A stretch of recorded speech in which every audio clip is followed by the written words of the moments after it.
fat-burning foods. So there are actually two sets of hormones. There's our hormones that trigger fat burning, and then there are hormones that trigger fat storing. And this principle really comes into play as you age, because when you're young, you have a good metabolism, you can pretty much get away with anything. But as you age, you have to consider the hormones. So we want to go away from the calorie counting and focus more on how foods influence the hormone effects. So I'm going to just cover some really key points here. Number one, protein, all right?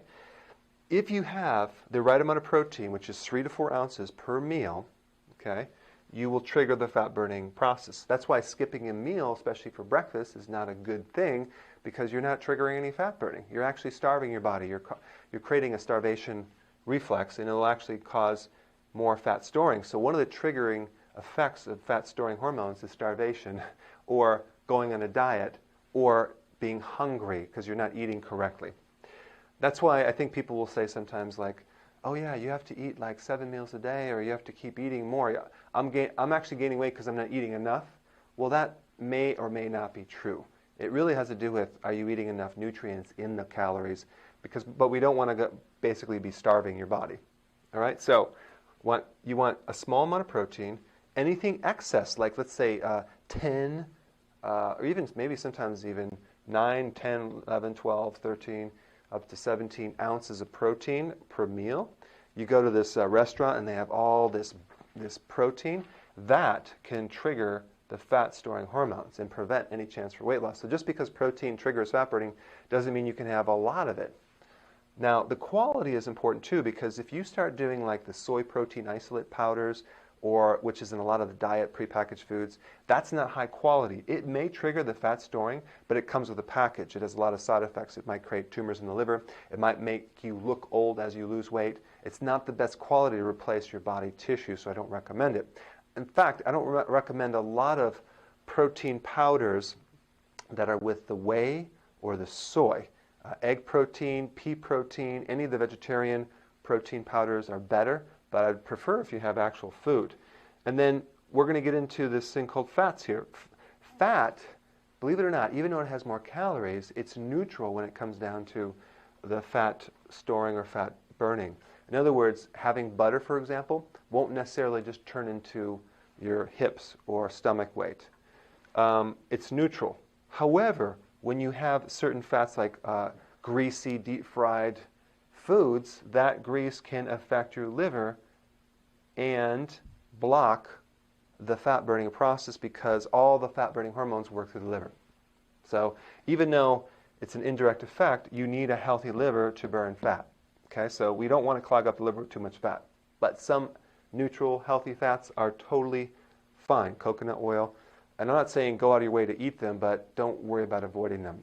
Butter is not a bad thing. Safflower oil, sunflower oil, peanut oil, all that is totally fine. But the problem is like doing the fast food fats that they would do in the big vats where you have hydrogenated oils and all this corn oil and things like that. Okay, so now we got the carbs, all right? Now this is interesting because in one of the premier physiology books in all medical schools and chiropractic colleges, is called Guyton's Physiology. And this book is like the Bible of physiology.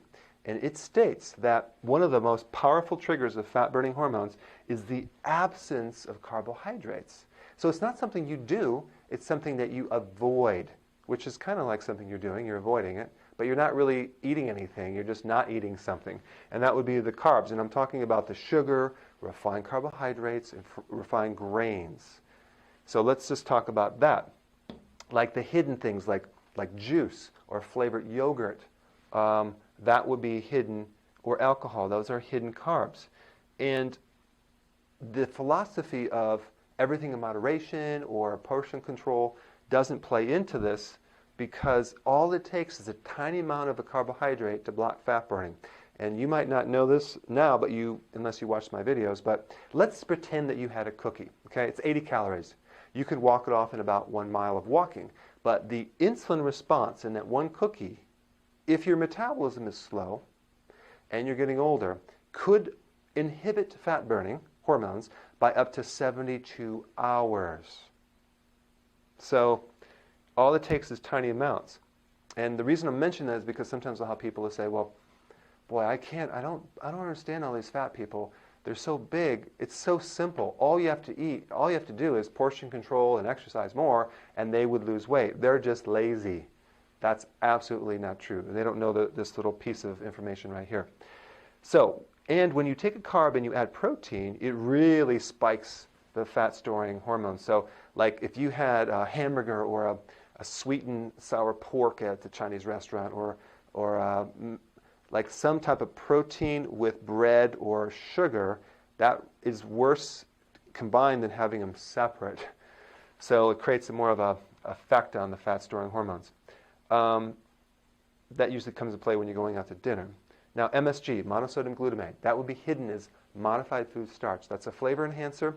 That also will spike insulin by 300%. It's in a lot of junk foods to make the food taste better than it really is. This is a deadly fat-storing substance because it acts like sugar almost, even worse than sugar, because it creates a spike about 300% more than sugar. So MSG is pretty deadly if you're trying to lose weight. Now, fruits. Fruit doesn't necessarily cause you to gain weight because of the fiber buffering effect, but if your metabolism is slow, and really slow, the less fruit that you can eat. What I would recommend is try not to eat a lot of it, but hit your goal and then add the fruit in to maintain your weight. So fiber does buffer the insulin response. So that means instead of juicing, blend food so you have all the fiber. It's very, very important. Okay, so then we have stress. Stress does trigger the fat-storing hormones.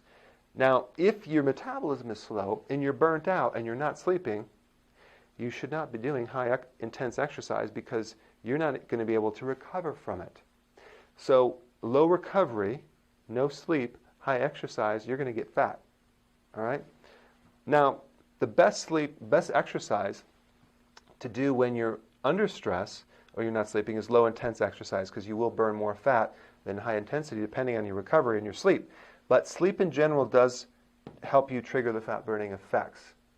Okay, so sleep is one of the triggers, and intense exercise is also one of the triggers if you're sleeping, if you are recovering. Okay, so the exercise thing is dependent on your overall health and your